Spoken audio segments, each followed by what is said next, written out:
Good evening, everyone. Thank you all for your patience. We seem to have a technical glitch earlier, and therefore we had to go offline. I hope it's resolved now. As I mentioned, as I was saying earlier, we have a very interesting yet very different panel. Before we get into the panel, just want to add a few data points to set the context, especially in terms of the funding that startups in Southeast Asia raised last year and this year. Just the comparison. If you look on a quarterly basis, SES startups raised about 5.7 billion in the April-June quarter, which is more than double the capital raised in Q2 2020. And that's because investors have been coming in full throttle to tap the pandemic tailwinds.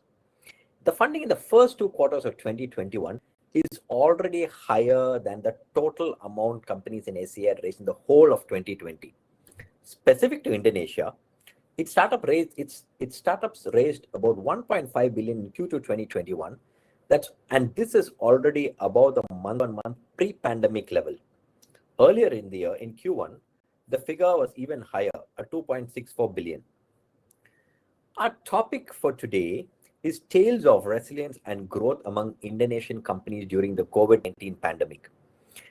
The companies that were most impacted were in sectors such as F&B and accommodation, and the pandemic almost appeared it was sort of a disruptive force that almost wiped out several companies from this space. But for our panel today, we have a set of, again, companies from diverse sectors to discuss the innovative strategies that they had used to turn around their businesses during the pandemic.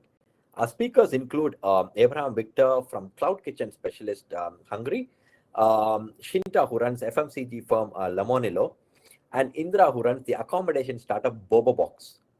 And providing an investor's perspective is Alpha JWC Ventures Jefrey. Before we kick off the panel, I would like each of our panelists just to take a minute to introduce themselves and also their respective firms. Abraham, can you start, please? Sure. Thanks, Joji. Hi, everyone. I'm Abraham from Hangry. Hangry is a virtual restaurant, as a lot of people call it. Basically, what we do is we build F&B brands that are all delivery first, and our operation model is pretty similar to cloud kitchens. So glad to be here. Indra? Hi everyone, I'm Indra, the CEO of Bobobox. Bobobox is the next generation of lifestyle company. We are the first and largest tech-enabled sleeping experience in Indonesia, and we are committed to enable everyone to have a great sleeping lifestyle anytime, anywhere. Thank you. Shinta?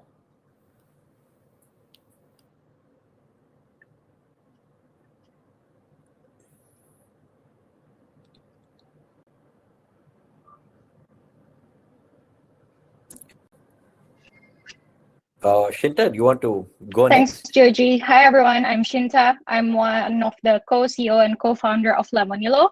Lemonilo is Indonesia's consumer tech brand of healthy, affordable, and practical products. We are most well known for our green, healthy instant noodle. Jeffrey? Hello. Yes, we can hear you, Shinta. And we hope you like our product. Hello. Can you hear me? Yes. Yeah. Hello. Thanks, Shinta. We can hear you. Yes. Jeffrey, please go ahead next. Yes. Hi, everyone. Glad to be here. Can you hear me speaking about Lemonilo? Yes. Yes, Shinta. Yes. Okay. I shouldn't repeat it again, right? Okay. Thank you. So my name is Jeffrey. So I'm the co-founder and GP of Alpha JWC Ventures. So we are Indonesia-focused VC fund. We've been investing in the region since 2015. So we have about 50 companies now in the region. So we invested predominantly in Indonesia, but we also have portfolio companies and investments in other parts of Southeast Asia. So we invest in early stage, so from seed until Series B, and so we have been fortunate to see some of the incoming trends, and also seeing especially how the region and also Indonesia evolve, especially because of the pandemic, which we will discuss after this. Thanks. Yeah. Thanks, Jeffrey. So Let's start with the pandemic. We're 18 months into the pandemic. And I would like all of the panelists to sort of recall the situation last year.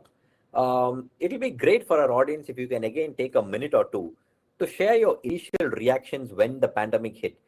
Let's get into the specifics later, but I want to know what it was in the first 2 months of the pandemic. How much did each of your numbers drop compared to the pre-pandemic days? And what were the questions you had to ask then to avoid potentially painful future consequences?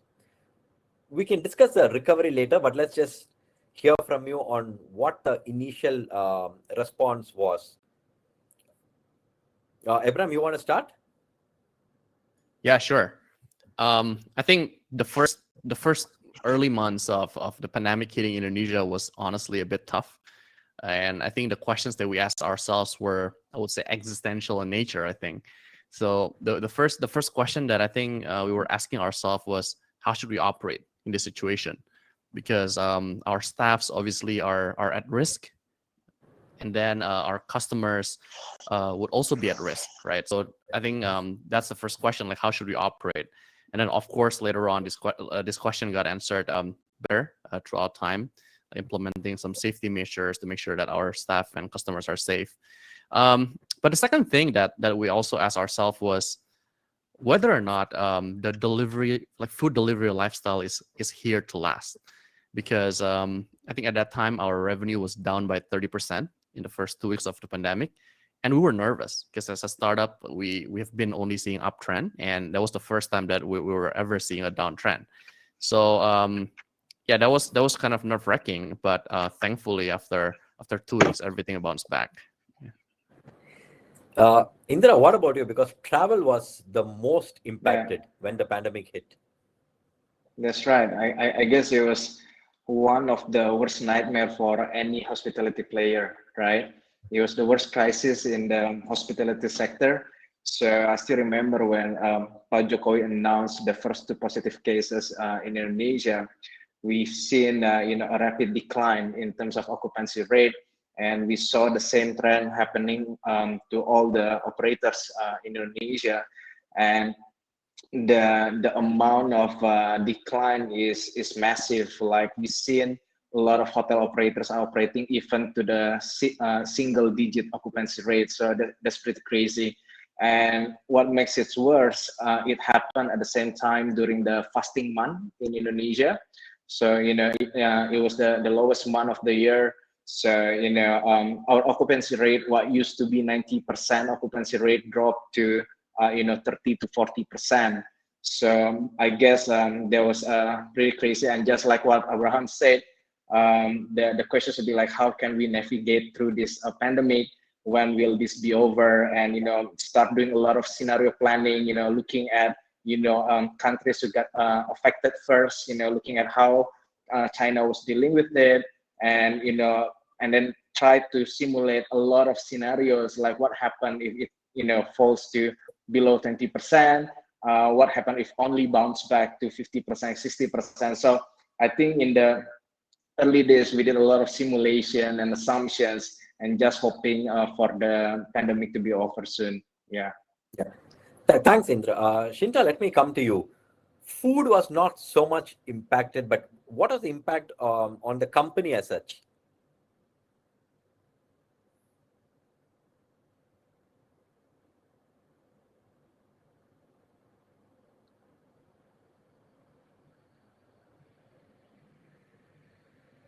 Shinta, please go ahead. I think we have a lag. Well, actually, I think the pandemic is a scary situation for everybody, including us who happen to be in the food business. At the time when Indonesia and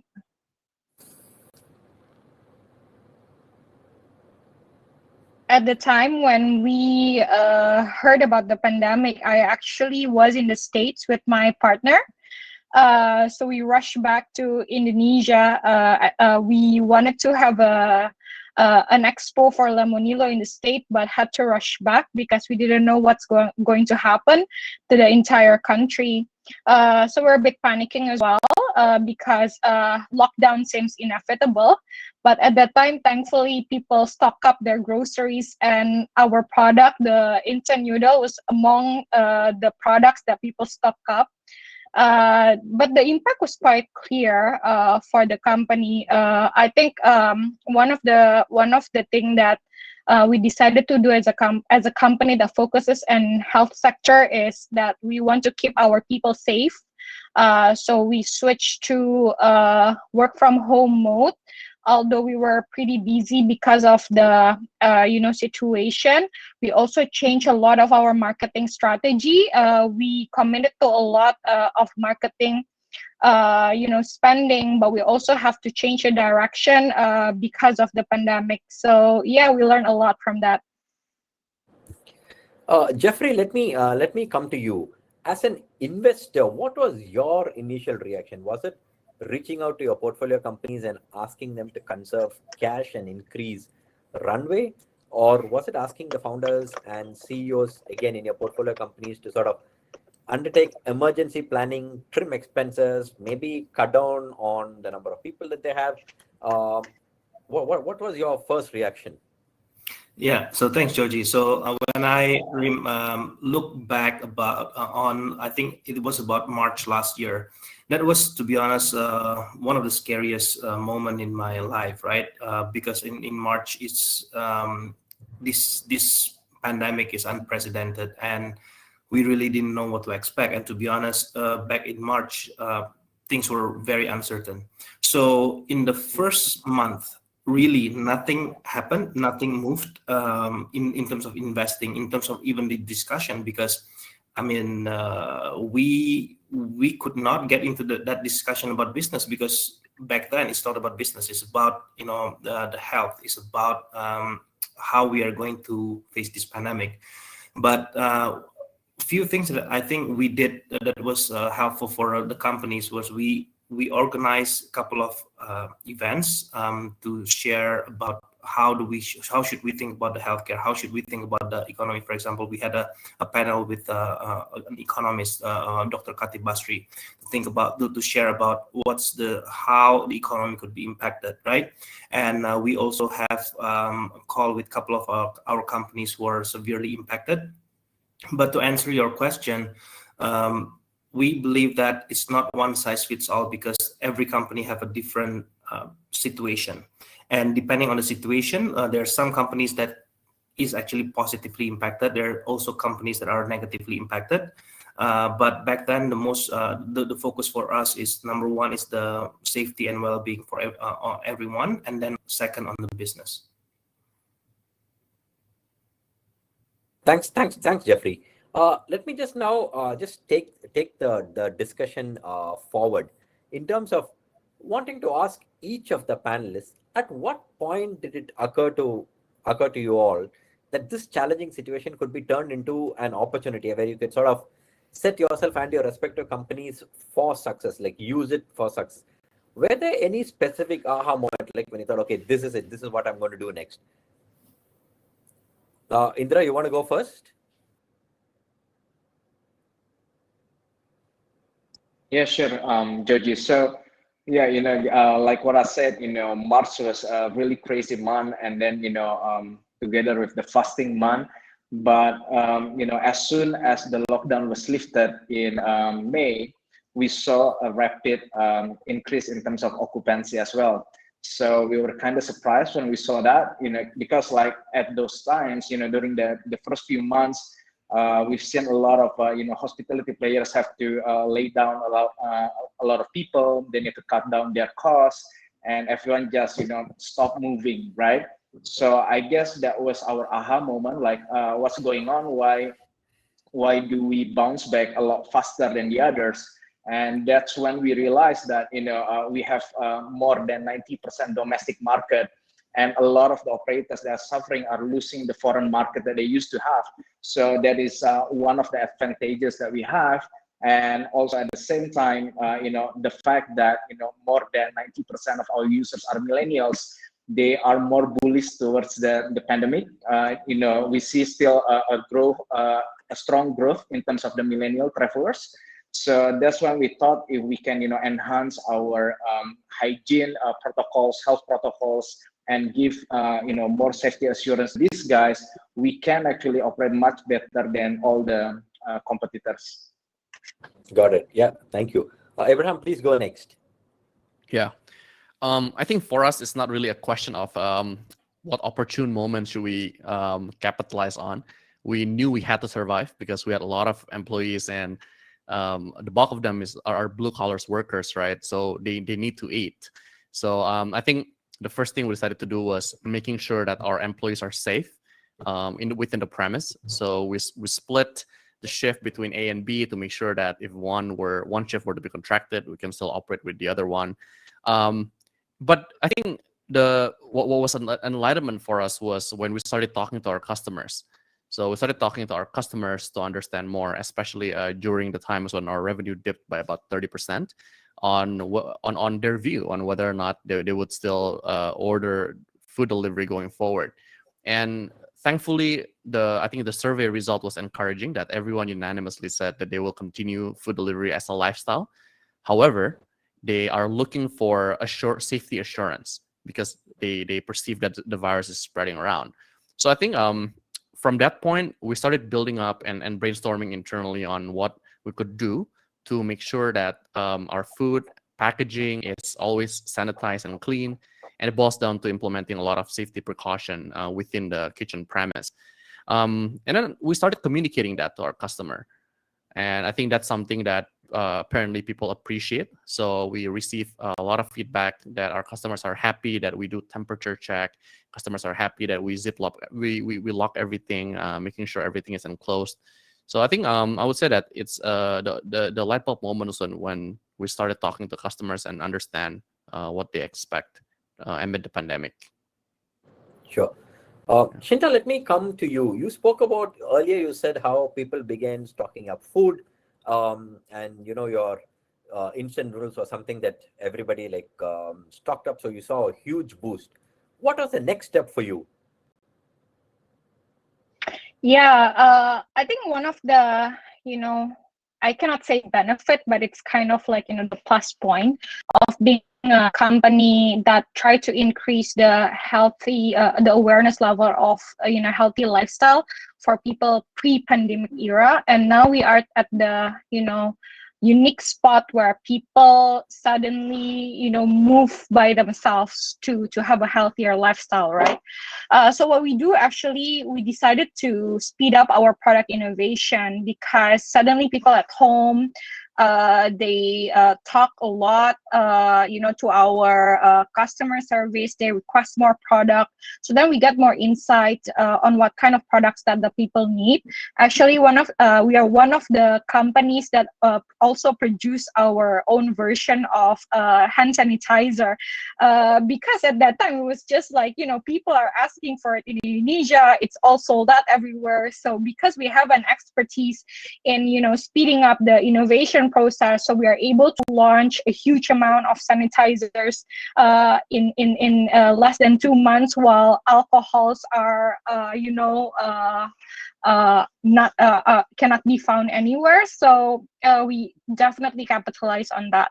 But we also happy that people now know that healthy lifestyle is something that they have to do as soon as possible, and basically becoming ourselves, continue doing what we do pre-pandemic, and talk more about why you need to switch to healthy lifestyle and why our product should be your first preference is the things that we keep on doing even until now.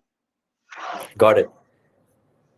Jeffrey, once you made the overall assessment of the situation, as a venture capital firm, what was your next step? Was it sort of quickly closing deals with the companies that you were already talking to, or actually did you slow down deal making?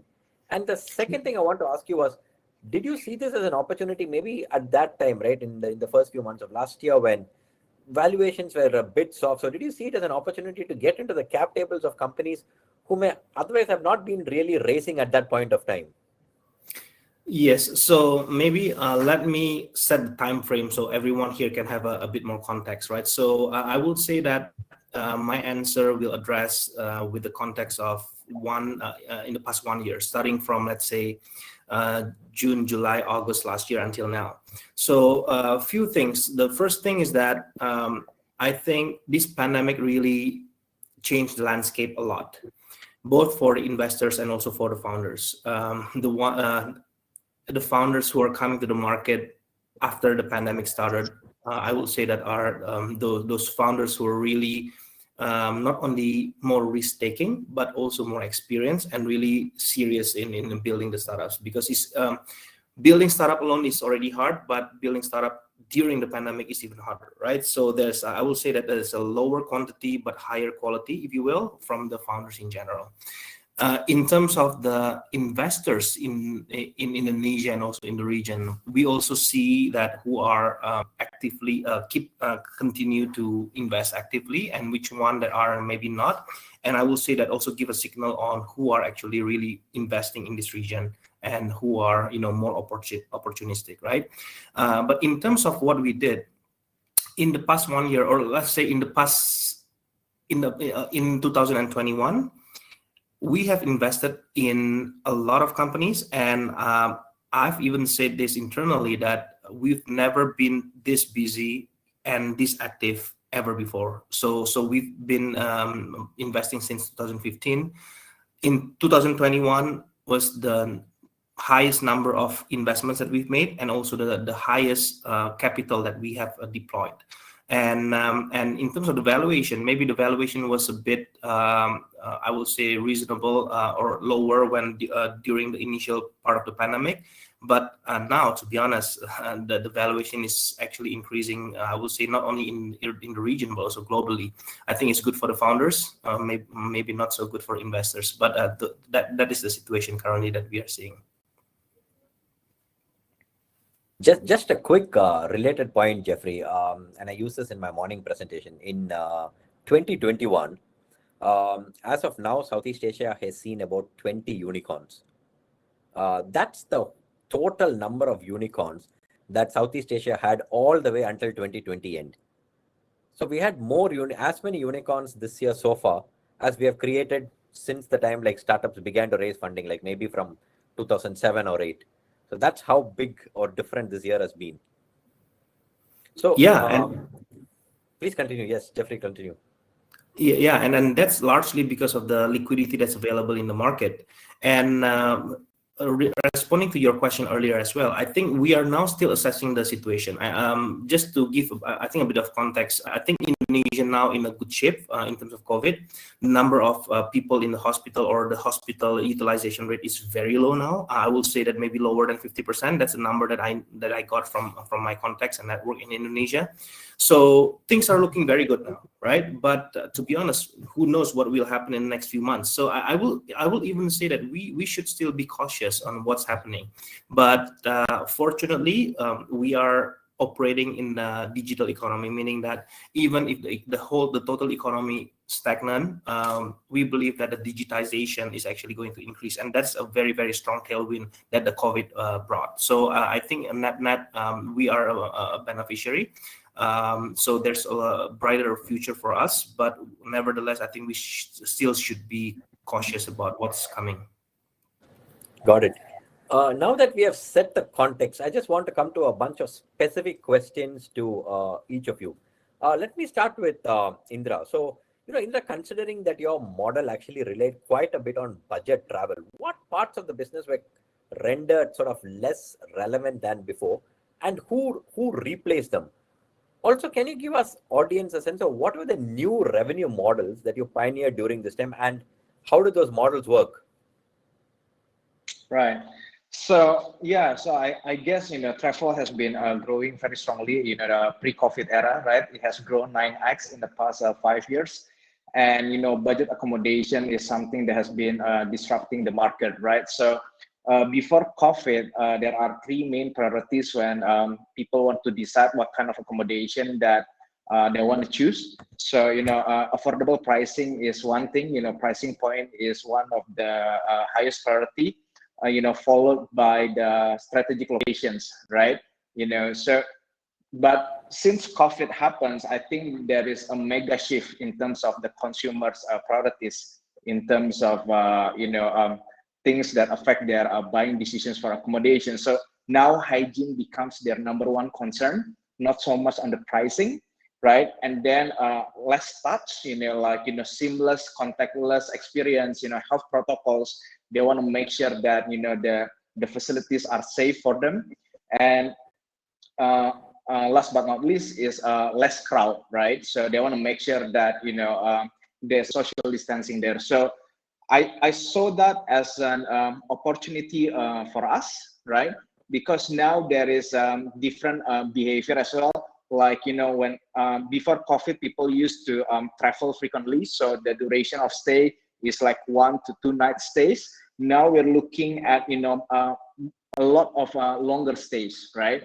And I think that's also because of the fact that a lot of companies are implementing the working from home policies. So looking at this, new behaviors and then new preferences, that's when we thought that given our unit economics, that's where we find we can compete a lot better, because we still can afford the lower pricing, but also at the same time, because our premises are so uniquely designed, we can tell our guests that the health protocols are being implemented correctly, right? So becoming the first capsules that has CSSE certification is another move that we made, making sure that everyone knows that it has been sanitized regularly and it is safe.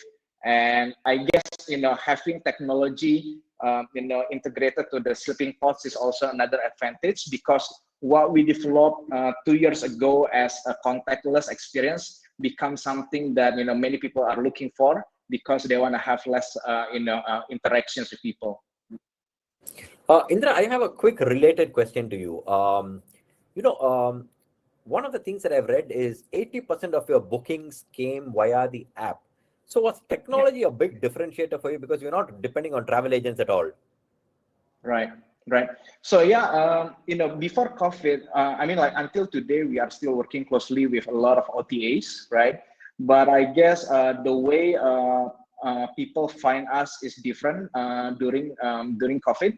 So we know that a lot of OTAs has been severely impacted as well, and a lot of them are not doing any campaigns or initiatives, right, during the pandemic. And that's when people actually find us easier compared to the other operators, because we have our own website, we have our own app, and they can book directly via our app. And booking directly via our app will actually allow them to have a direct access to their room. So all this seamless experience actually allow us to have more user acquisitions directly through the app.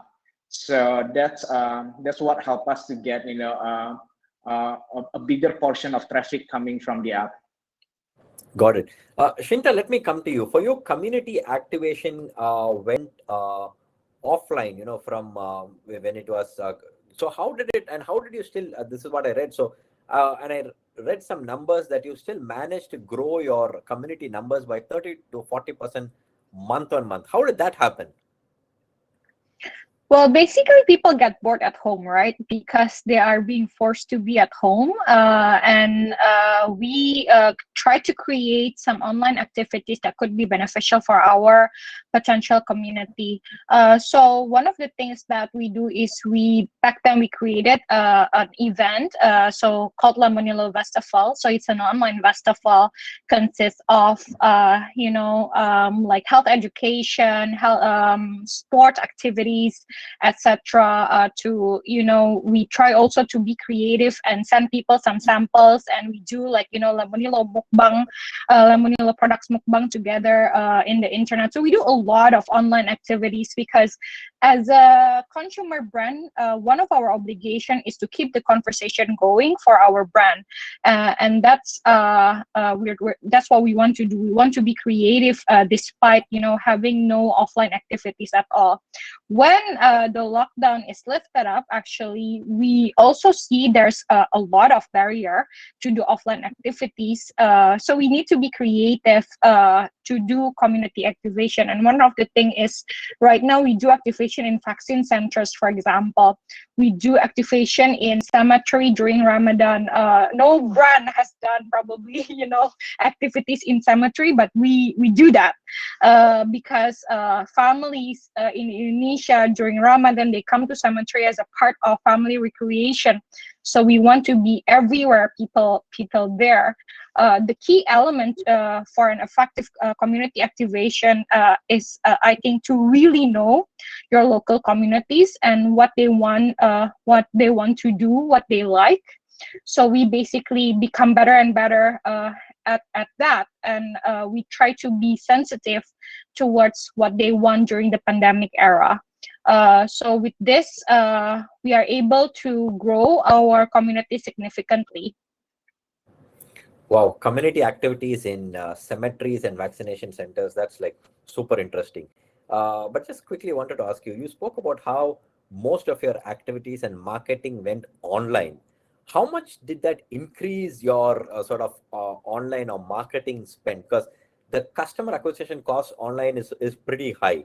And how did you sort of measure your ROI on marketing spend? Right. So I think the unique position that we have is we already have a very strong numbers of followers in all over our social media. So every time we do activation, it's kind of organic. So we just go live, and then we talk in our own channel, and that's one of the most effective thing that we do to reach out our community. But the other thing is also we team up with celebrities, key opinion leaders to talk about the importance of to switch to healthy lifestyle now.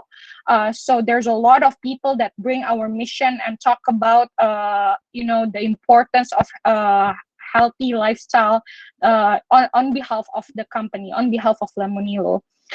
So in total, I think we always see our marketing budget as in aggregate, because for example, when you are a company like us who do 360 marketing, ranging from TV commercial, TV built-ins to online digital activation, you cannot just slice and dice and see what is the ROI for Google ads, because sometimes you put your ads in Google, but people purchase your product offline. So we always see what are the budget spent versus the sales and the real money that comes to company's bank account. So just that simple, because sometimes the thing about digital marketing is it seems like the number is okay, but you really don't know what is the attribution that comes from that particular ads, right? So we always see everything in our aggregate. Yeah, thanks. Somebody has also posted that question which you answered, like in terms of marketing expenses. Abram, let me come to you. You have spoken about how your revenues, Hangry's revenue declined 30% in the first few months, and then it sort of grew 22x through the rest of. How is that even possible? Okay, I mean, first of all, definitely thank God.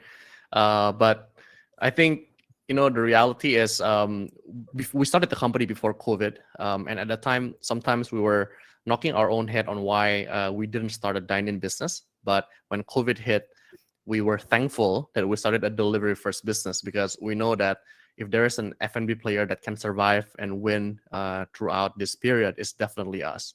So that's what we knew for sure. And to be honest, Joji, we've designed everything to be a delivery first business. Like for example, whenever we do an R&D on our product, let's say our fried chicken, we actually designed the fried chicken to last in an enclosed packaging for 2 hours. And make sure it's always crispy and warm and juicy by the time it reaches the customer's place. and same goes with every single thing that we do. So we design our operation and our product to be excellent, served and consumed within the customer's house. And I think that's what makes the difference. So when I think when the pandemic hit, we were the most prepared probably, because we designed the entire operation to be delivery first. And I think, in terms of growth, I think at the end of the day, it's about getting happy customers, and happy customer always bring more happy customers, right? So I think when the pandemic came, we were focusing a lot on making sure customers happy by all the safety measures we could pull within the outlet, making sure customers know that we care for their health, and making sure that our product remain consistent everywhere. So I think we were just executing from that time onward, to be honest. Got it. Abraham, let me just ask you one more question. In terms of so was the pandemic the biggest boost to your growth, or you explained some of the other strengths that you had, like for example, how you keep the chicken, make the fried chicken last 2 hours and keep it crispy. So was it the quality of food, or was it also the fact that you operate a cloud kitchen model, therefore your costs are low? And very interestingly, when you look at the company, most of the all of it, the founders did not come with an F&B background. So did that allow you to look at this whole situation from a very different perspective? So I think so correct me if I'm wrong, your question is it the pandemic, or is it the product, or is it the business model, right? Yeah. In my view, it's the three of them. So I think the pandemic leaves people with no choice but ordering food delivery, right? Because a lot of dining operations have to be, I would say, paused for a while. But I think in terms of product, this is something that is true whether or not there's a pandemic, that customer always wants better and better product. Well, I think that's one of the biggest luxury and also risk, of course, of being in an F&B industry, that customer always looks for better and better food, right? So when we launch our products, we always ask ourselves on whether what we have is the best in the market. And only after we're confident that it's the absolute best in the market will we launch something. So I think that's a mindset and a DNA within our company. One day when you come to Jakarta, I would love to blind test our product with our competitors' products. But I think product obsession is definitely one of our DNA. But business model also matters, I think. We started a business that is far more capital efficient than a traditional restaurant, because our capex is lighter because we don't have to invest in dine-in premise, right? Our rent is also lighter. But on top of that, the same kitchen can actually host multiple restaurants because we have multiple brands. So it's capital efficient, and it can host multiple brands that generate multiple restaurants revenue at the same time. And as a result, there are multiple of levers we can play to actually grow the business. So we don't actually need to grow our number of kitchens to grow our business. We can just continuously add menu, add more brands, and that would already naturally grow the business. So I think those levers of growth and combined with the fact that we're far more capital efficient than a traditional restaurant, I think gives us more space and agility to remain aggressive throughout this period. Interesting. And definitely when travel opens up, yes, Jakarta as a city MS will be there. Jeffrey, let me come to you. From the VC perspective, if you look at Indonesia and for that matter, whole of Southeast Asia, very few of VCs have invested in the consumer businesses. But how big an opportunity is the consumer space for investors? Yeah, so the way we look at it is that, okay, we are a country-focused fund. So that's why, our playbook is always what we can do in that specific country or region, right? And using that lens, we believe that the playbook will evolve. For example, just give you some examples. For example, B2B is not that common yet, and SaaS is also still not taking off in this region, right? But we believe that there will be more opportunities in B2B in SaaS. In terms of the consumer, we believe that this is still very early. And how we think about the consumer space is that the role that VC will play is changing and accelerating the conventional businesses to have quicker access to capital so that they can build organization faster and accelerate everything, right? And not only that, with the different kind of organization and also founders, if you will, how they execute is also going to be different compared to maybe the established big companies or the previous, the conventional businesses. So we expect to have a different playbook for the new consumer startups. And definitely there's a lot of opportunity. But maybe if I can also give the other side of the story. So yes, there's a lot of opportunities. We are excited about that. But that consumer space is also quite challenging, right? Meaning that there will be more players, lower barrier of entry. And the incumbents are actually pretty strong, right? So the way to play the game it will be different as well. So while we are very bullish, but I think different with what a lot of people might have guessed, it's not as easy, it's not as simple. So we are actually very cautious in backing the ideas, the team, and also the project. You're on mute, Joji. Yeah, sorry. Jeffrey, what I was asking you is, as early investors in consumer startups, especially in Indonesia, secure good exits and returns, and even the valuations of some of your portfolio companies like Kopik and again, like as they shoot up, do you see a lot more VC firms, because so many firms have raised so much capital, entering this space that they've traditionally ignored? Yes, I would say so. Yes, and not only in this consumer space, but also in many other spaces, right? The reason why is because I really believe Indonesia has increased the attractiveness for the global investors, and partly or largely because of what we see in China as well. We think that more and more global investors are shifting their capital to this region. So that's number one. And when we think about the exits and also valuation, so one thing that we like the most about this space is that the exit is very, very, the likelihood of exit is very high, because we know that this is a profitable business. We know that there's many comparables, and we have a high certainty or high visibility on what the exit will looks like. We know for sure when the company at that scale, what will be the multiple, at least based on the current market comparables. And there are many comparables out there, right? So that's the best thing about the consumer play. And of course, with the technology, there's an upside for the business model, but the base case is pretty predictable. Got it. I want to sort of change, the focus of the discussion a bit. Talk about new products, expansion, and also very interesting on how all of the founders that we have on this panel handled fundraising. So Indra, let me start with you. You have launched a series of new offerings, co-living, camper van, cabin. How did you sort of come across, like, what made you sort of do all of these new products amidst the pandemic? Take us through your line of thinking here, and what is the research that you did to know what level of adoption these new products will have? Right, great questions, Joji. So yeah, basically, in Bobobox, we always believe that when we want to create a product and launch it to the market, right, you have to be able to address three different things, right? The first one will be the jobs to be done. So basically, we need to deep dive into the consumer sentiments, consumers' behaviors, and we believe pandemic has changed a lot in terms of the consumers' behavior.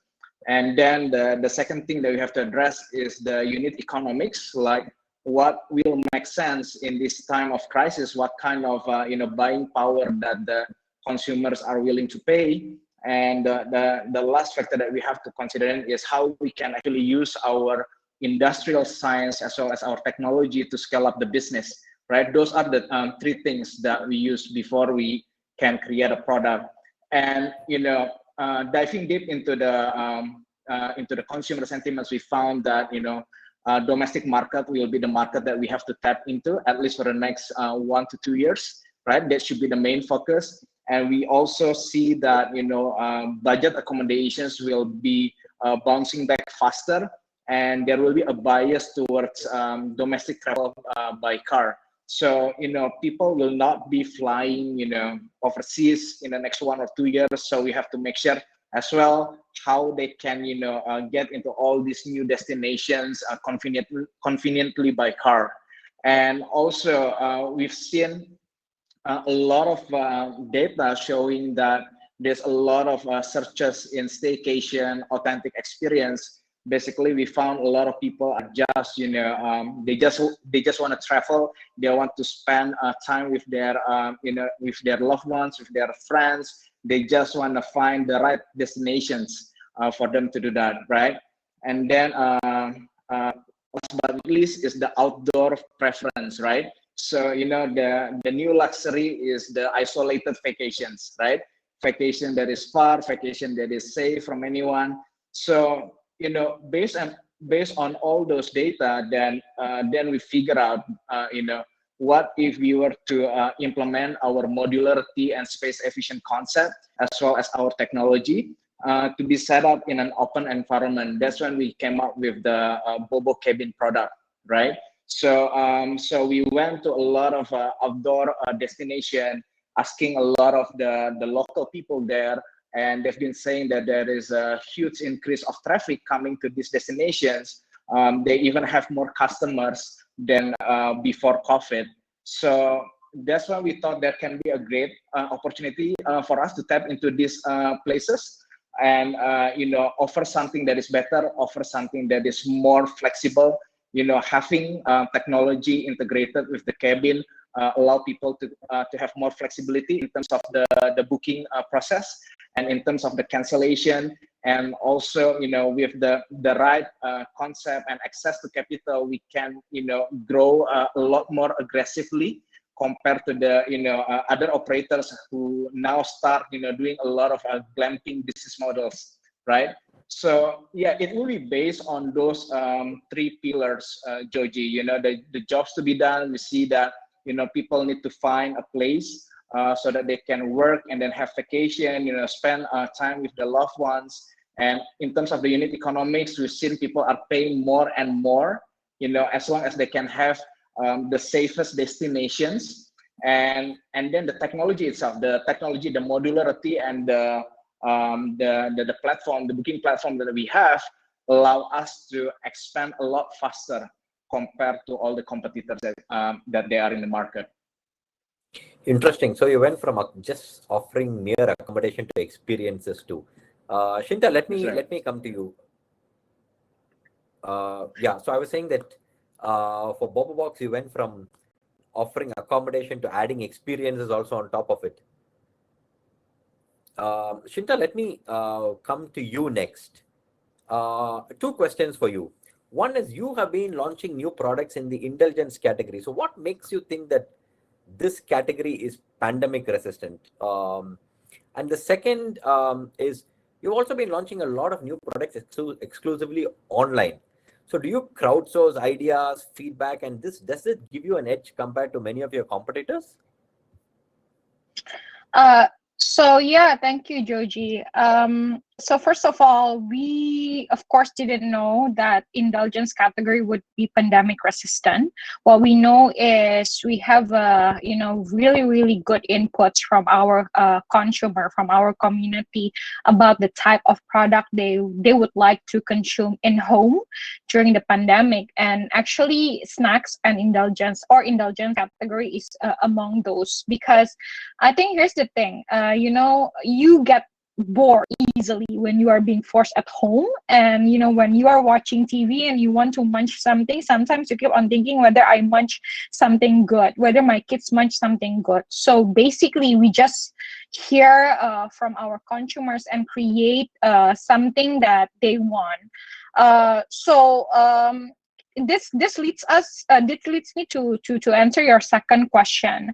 I think being a company that have a direct connection with our consumer because of our D2C approach, we really know what are the things that they like and they don't like. So for example, if we compare the model between Lemonilo and conservative FMCG company, conservative FMCG company, every time they need to launch something, they need to launch it big. And they usually launch it through, offline channel with conservative model. Whereas for Lemonilo, we launch everything in small batches using our own D2C platform, so we can gain real consumer insights and improve the quality of our products over time before we launch it and scale it to regular outlets. So we are able in the span of 2 to 3 months after the launch to improve not only like the texture, the taste, but also like the packaging, the pricing, everything, and adjust also the quantity demand that is required by our consumers. So this definitely gives an edge, and this has been helping us in speeding up the product innovation and also the launching and scaling up process.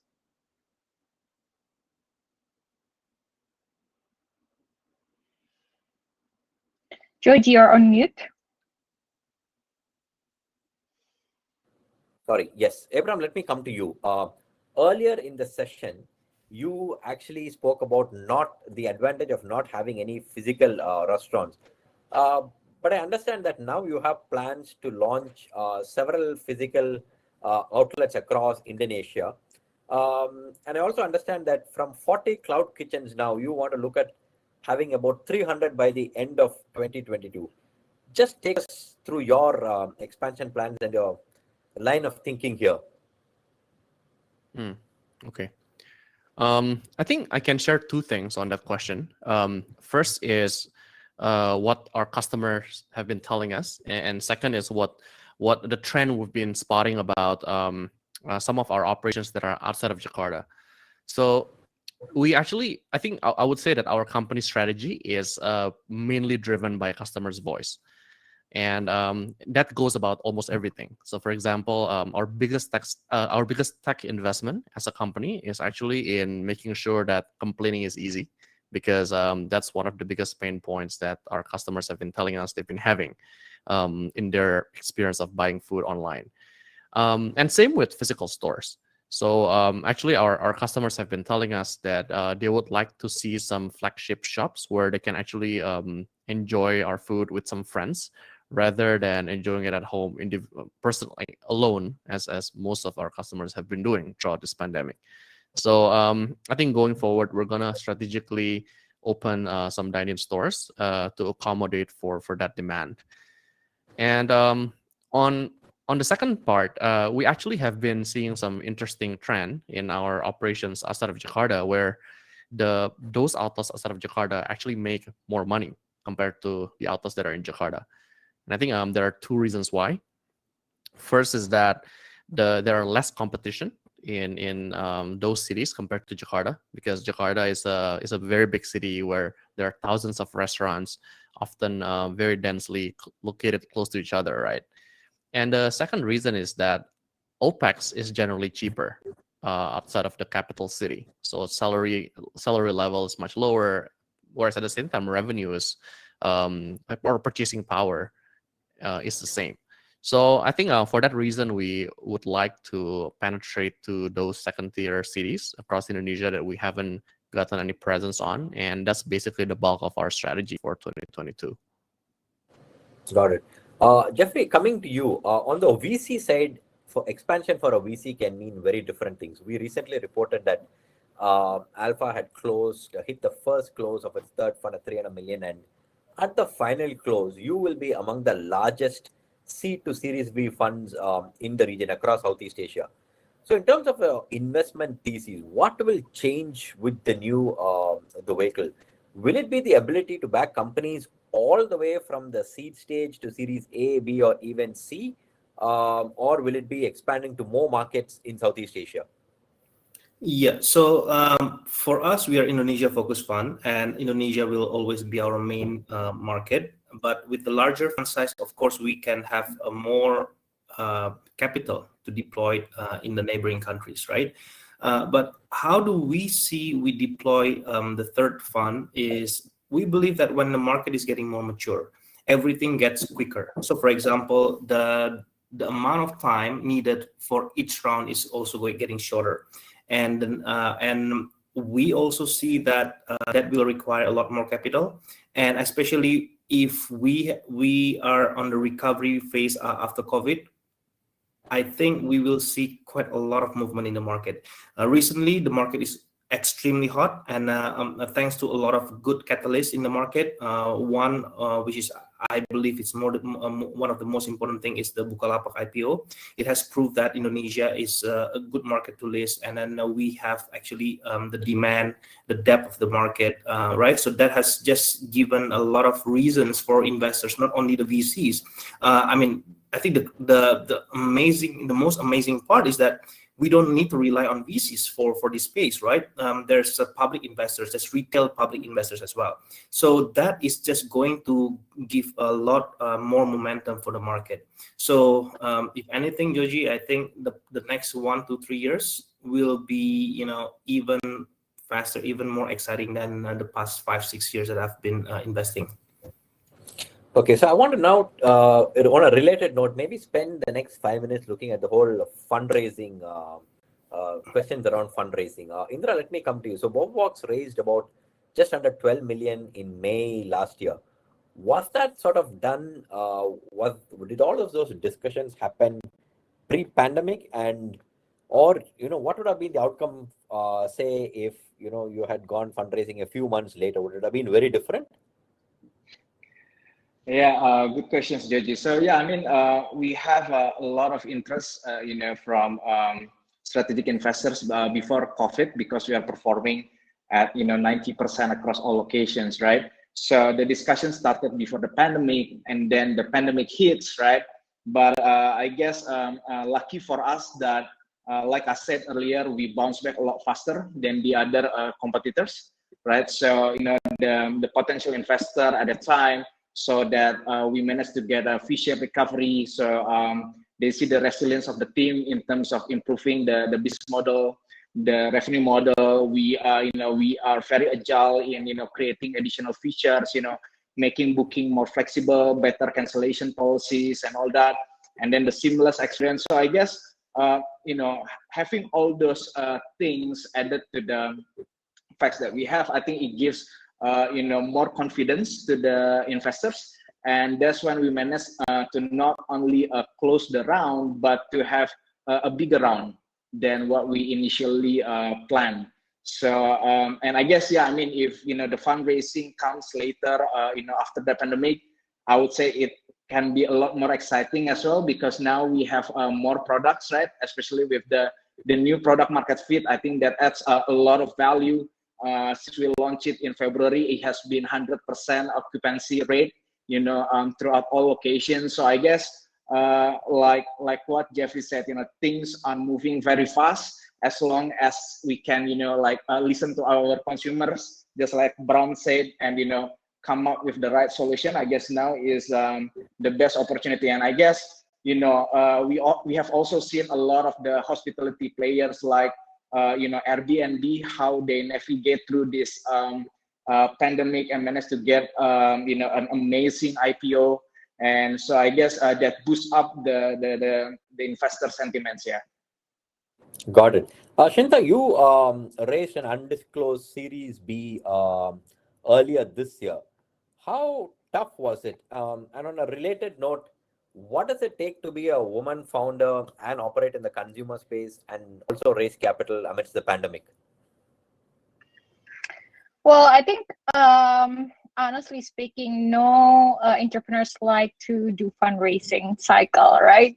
So we all probably hate it, but that is something that we need to do, and over time we become kind of good at it. But was it tough? It's tough, of course, but I think the business model and our consistency helps. I think if we, talk with no filter, what the investor wants is to see whether the company could survive in the middle of the pandemic, whether the business model works, whether you have, good products. Ups and downs, it's something acceptable, I think, for any business, as long as you know how to get back up, and you can play this long term. This is something that I think become very, very important for both the companies and the investor. And that's how Lemonilo was able to do fundraising even in the middle of the pandemic. Being a woman founder, I think, honestly speaking, I don't think gender becomes a very important factor anymore. Well, for the most important factor is how that you can prove as a founder that your company can continue to grow whatever the situation is. In fact, women, I think, gives me a unique position to bring new perspective to the table. In Lemonilo's case, for example, 60 to 70% of our consumers are women. So definitely having a women founder helps because I don't have to learn what does it mean to become a woman and what is the woman's perspective, because I experience it and I am my own company's biggest fan. So I think it's all good. Yes, but big picture, being a woman founder in Southeast Asia is still tough, because our data team looked at all the deals that happened last year, and if you take Grab out of the equation, only 4% of all the funds raised by startups in 2020 went to companies headed by women. But that's like a separate conversation. So just like that, in that context, I was asking how tough it is. Abraham, let me come to you. Two quick questions for you. Were you lucky that most investors understand the concept of cloud kitchen? That is one. And second, how much of an advantage is it that this is not your first venture? Globally, second-time founders have traditionally found it easier to raise capital, and also they've been able to raise faster.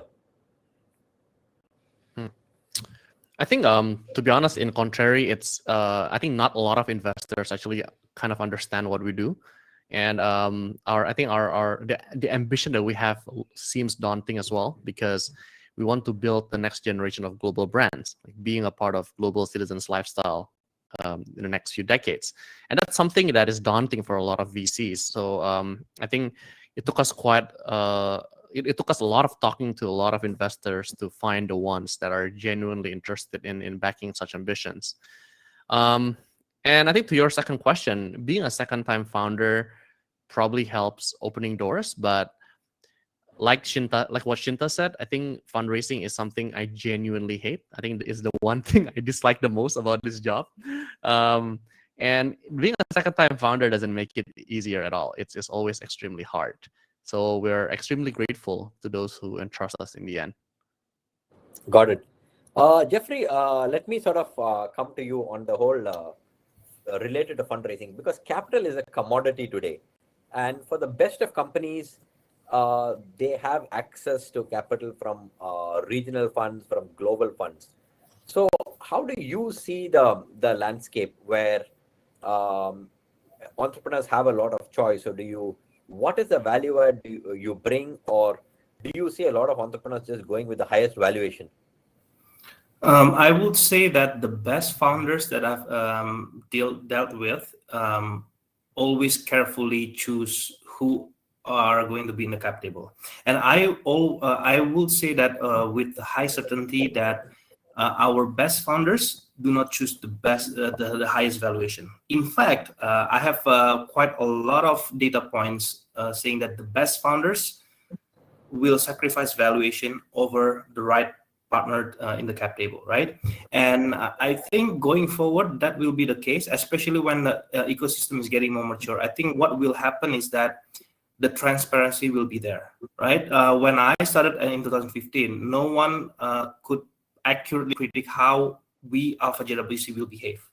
But now we've been in the market for 6-7 years. What we did in the past 5, 6, 7 years has determined us, right? And I will say that the predictability, the positioning of each of the firms will make a big difference in how the founders choose. But the reality is that no one VC is the same. There's always differences. But the most important thing is that now we will have more data points. A lot of our founders did reference check before accepting our offers, and I think that will be the norm.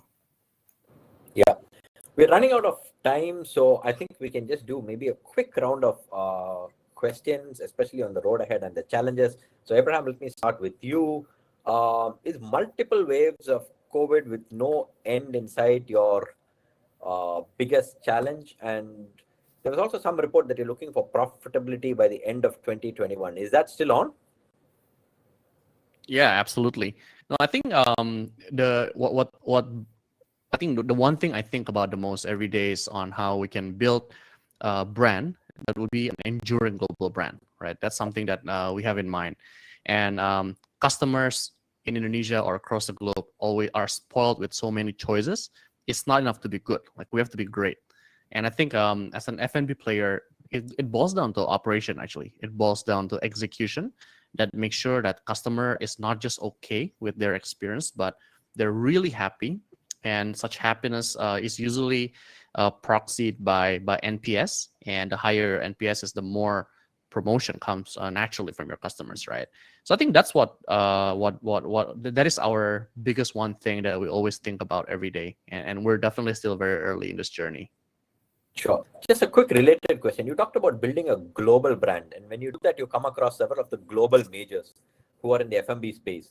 So is scaling your biggest challenge? Because after a while, it's, you need a lot of other things, right? You need distribution, you need marketing, you need to get your logistics right, you need to get your supply chain, and that is a very different ball game which some of the global MNCs are mastered.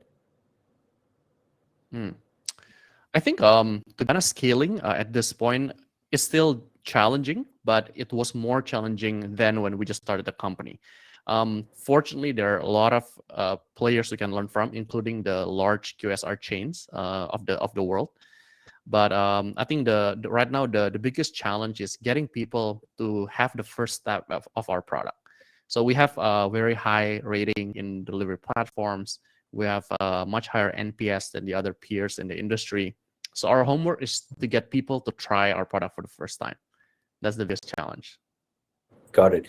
Shinta, what are the white spaces where they're currently, especially when it comes to healthy lifestyles, eating healthy food, where there are no real local offerings? I'm just making it up, but for example, like having Indonesian Greek yogurt or Indonesian cheese or energy drinks, so where you can actually come up with locally manufactured products that are healthy.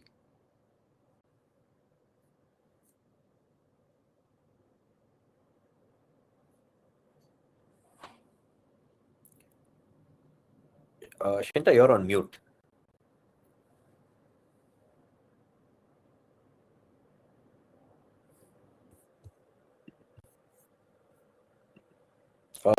Shinta, you're on mute.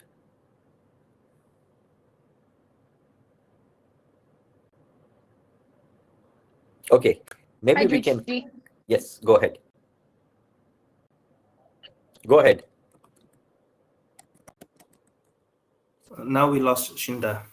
Okay, so we'll sort of come back to her. And Indra, let me come to you. The white space in Indonesia, especially. Please continue.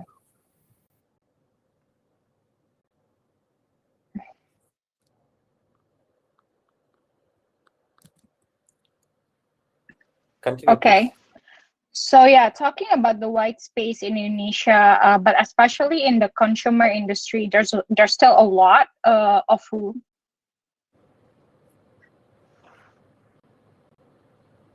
Okay, I think there's still a lot of room for new products, new players. So for example, like in Lemonilo, when we first created the company, we decided to be super hyper focused in one category, which is instant noodle, before we expand our wings to other categories. So the white space is definitely a lot, because even until now we have launched around 40 products, and we are still figuring out what are the next big thing for the company in the next 5 to 10 years. Because one thing for sure is the need changes, and Indonesia particularly, as we have an increase over our GDP around 6 times over the last 20 years, our aspiration for consumption change. So from now on, people will demand a healthier product. We will not demand, unhealthier product. So then,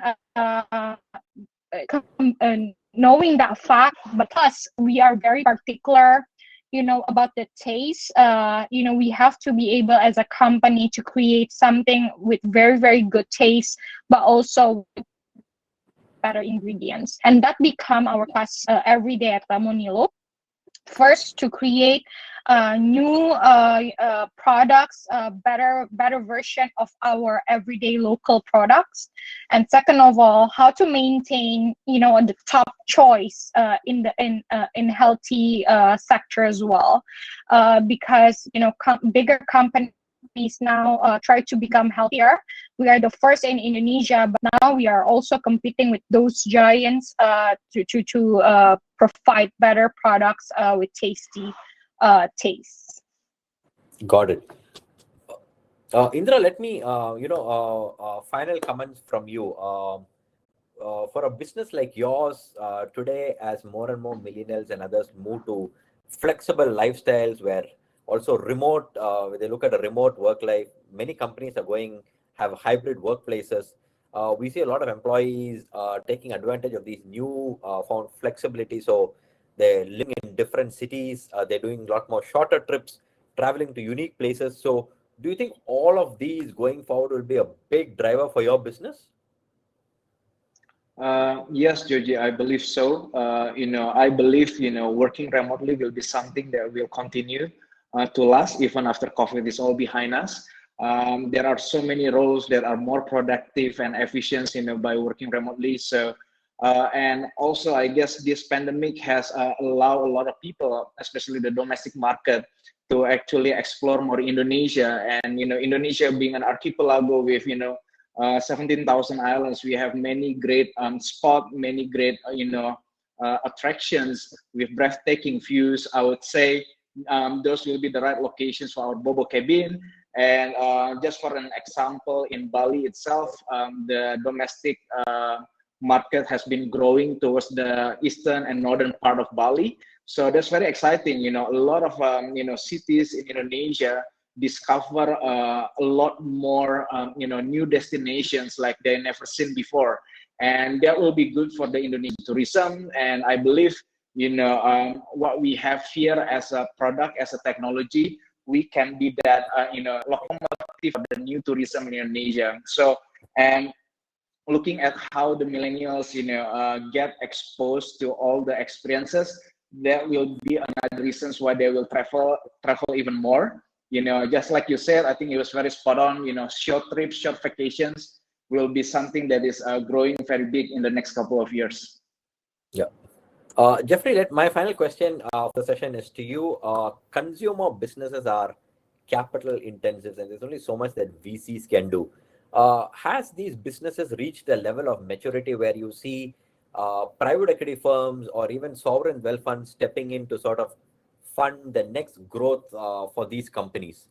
And relatedly, when do you see Indonesia having producing unicorns in the direct to consumer verticals?